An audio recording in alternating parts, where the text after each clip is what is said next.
This, my friends, is the all new updated KTM 390 Adventure X, or you may also call it the 390 Adventure X Plus, because it now gets all the electronics and other aids that its elder sibling 390 Adventure S gets.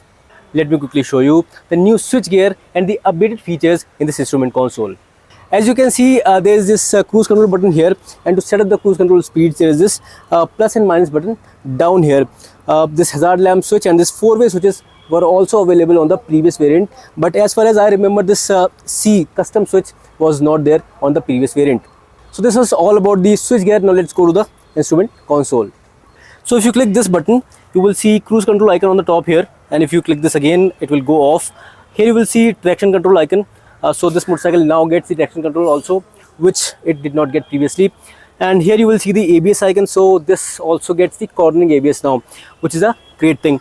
And let's now go inside the menu. So we'll use these buttons. If I click this one, I'll go inside, and you will see right here the ride modes. So previously this did not get the ride modes also. Now it gets 3 ride modes. So if you see here, you will see street, then off-road, then rain mode. You can also configure these ride modes. Here you will see configure street, and when you go inside this, you will see ABS modes, MTC, traction control, quick shifter, display mode. All these things you can set as per your requirement if you want to configure the ride modes. Now we go inside the information section. Here you will see trip 1, trip 2, fuel range, coolant temperature, battery, odometer, clock and date, and service and warnings. All these were there in the previous variant as well.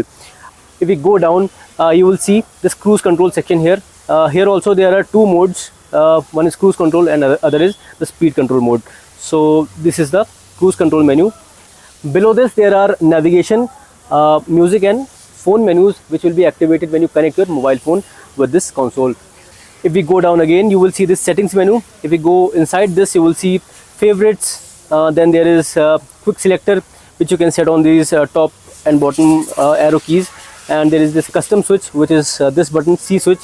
I think this was also not there on the previous variant. And if we go down again, there's connectivity, so you can connect your mobile phone with this using Bluetooth. Then there is shift light, then there is clock and date, there are units, there is language, there is extra function. So all these things are there inside this console. So a lot of electronics and the rider aids that were not there on this motorcycle previously have been added, like the cornering ABS, traction control, and the riding modes. So now you will see very less differences between the S variant and the X variant. First and foremost, this one gets spoke wheels with a 21-inch front wheel, and this one gets alloy wheels with a 19-inch front wheel. Second, on the S variant, you will see a set of adjustable front and rear suspension, which is not the case with the X variant. However, the suspension hardware remains the same on both the motorcycles. The S variant also gets adjustable clutch and brake levers, which the X variant does not get. If we talk about the pricing, the S variant will cost you around 65,000 rupees more than the S variant. Which one amongst the two would you prefer buying? Let us know in the comments, and for more such content, like, share, subscribe and follow Nomadic Auto Reviews. Thanks for watching.